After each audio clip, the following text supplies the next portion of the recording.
ನೋಡ್ರಿ, ಕುಮಾರಸ್ವಾಮಿ ಅವರು ಕೂಡ ಮುಖ್ಯಮಂತ್ರಿ ಆಗಿದ್ದವರು.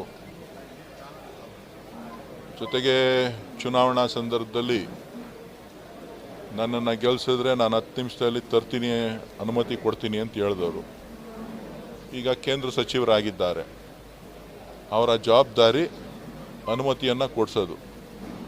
ಕೋಳಿ ಕೇಳಿ ಮಣ್ಣು ಸರಿಬೇಕಾಗಿಲ್ಲ ಅಂತೇಳಿ ಮಂಡ್ಯ ಕಡೆ ಹೇಳ್ತಾರೆ, ನಮ್ಮ ಕಡೆನೂ ಅಲ್ಲಲ್ಲೇ ಹೇಳ್ತಾರೆ. ಅದನ್ನು ಕುಮಾರಸ್ವಾಮಿ ಅವ್ರಿಗೆ ಹೇಳಿ. ನೋಡ್ರಿ,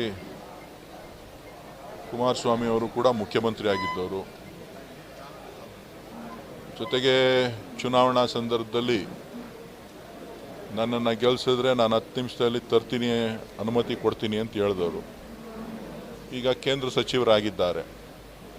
ಅವರ ಜವಾಬ್ದಾರಿ ಅನುಮತಿಯನ್ನು ಕೊಡಿಸೋದು. ಕೋಳಿ ಕೇಳಿ ಮಣ್ಣು ಸರಿಬೇಕಾಗಿಲ್ಲ ಅಂತೇಳಿ ಮಂಡ್ಯ ಕಡೆ ಹೇಳ್ತಾರೆ, ನಮ್ಮ ಕಡೆನೂ ಅಲ್ಲಲ್ಲೇ ಹೇಳ್ತಾರೆ. ಅದನ್ನು ಕುಮಾರಸ್ವಾಮಿ ಅವ್ರಿಗೆ ಹೇಳಿ.